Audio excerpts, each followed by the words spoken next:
Today's presentation is titled, You Are Our Future Leaders. And today I want to discuss common myths about leaders,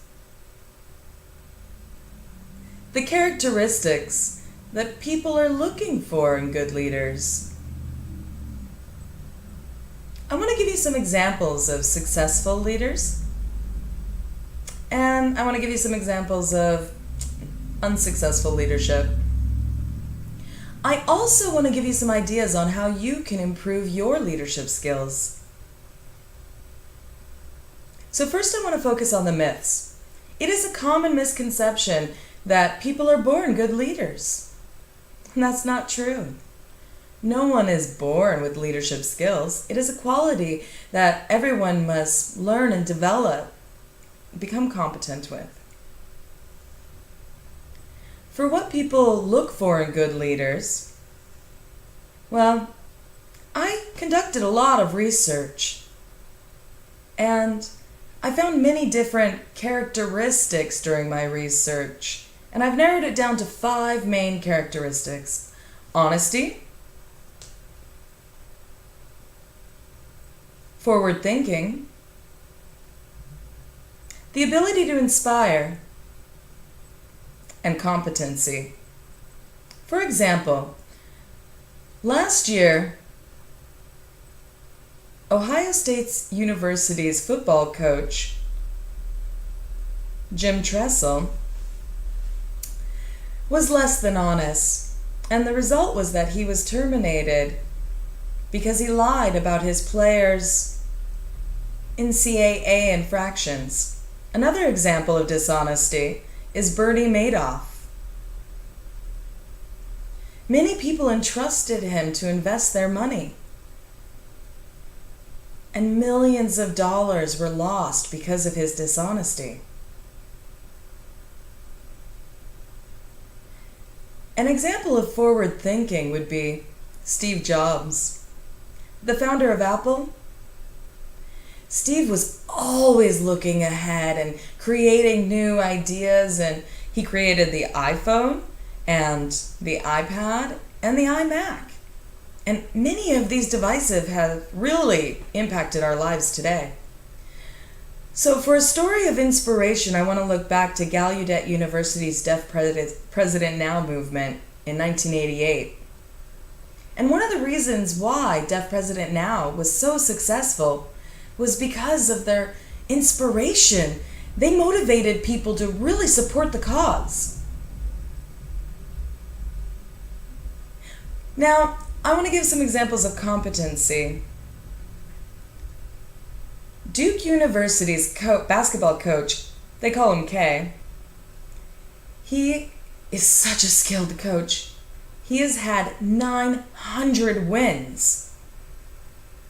People really look for that in a good leader. Also, credibility. Now, that is the ability. Oh, I have an acronym that really shows what this ability means, which is DWYSYWD,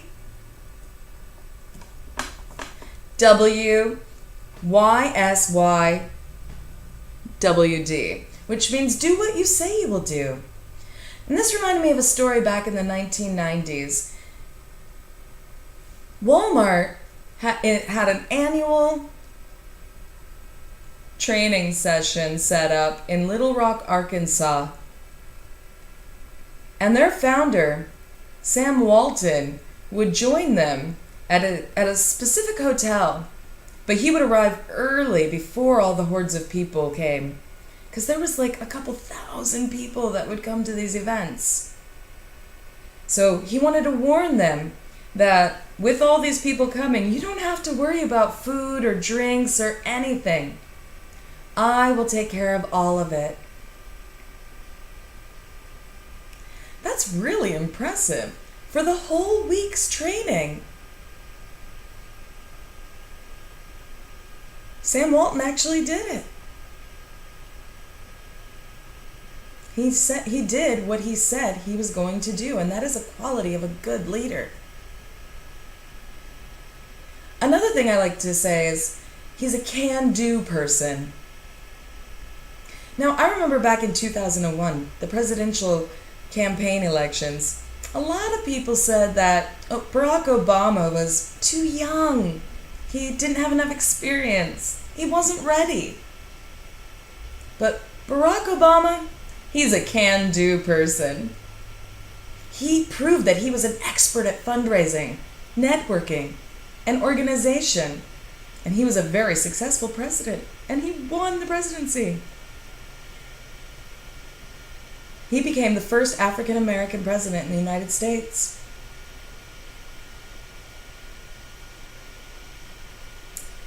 You also need to have persistence. You can't just give up. A good example of that would be President Lincoln. In 1832 to 1836, President Lincoln applied for the presidency 8 times, and he lost all 8 times. But he continued. That did not stop him. He tried again and again and again until he was successful, and he won the presidency in 1860.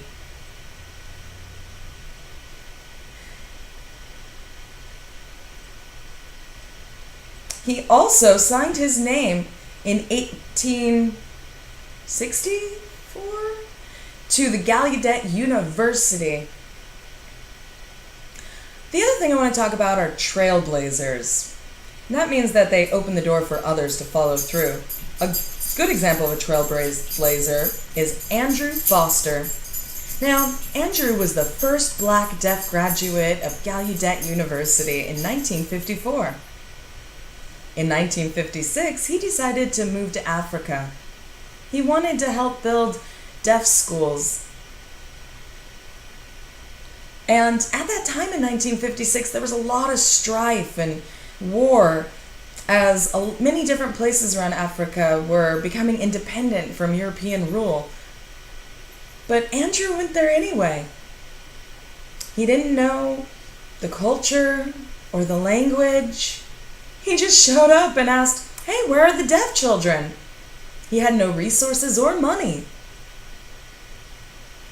But he was persistent, and he rolled up his shirt sleeves, and he found teachers, and he recruited students, and he taught the teachers the language and the culture. He established many deaf schools. Altogether, over 30 deaf institutions. And his legacy continues to this day. He died back in 1986. But over in Africa, the students would come to America, finish up their schooling in Gallaudet, get teachers' education, deaf education, certificate or degrees, and move back to Africa to continue Andrew Foster's work. And that is a good example of a trailblazer. He opened the doors for students to graduate and continue the education that he started. So you really need to learn and add to your experience. Good leaders are always improving their competency skills in leadership. Now, I remember Little Rock Deaf Association. The first time I met the president, I asked him if he enjoyed being the president. Did he like managing the meetings? Did he enjoy being the boss? And he replied very nervously, "No, I don't, not at all." But I encouraged him to continue trying, to build his experience and wait, and he'll become confident later. He did that.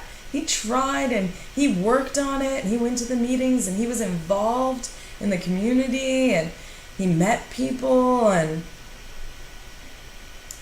now he has been the president of LRAD for 15 years. See?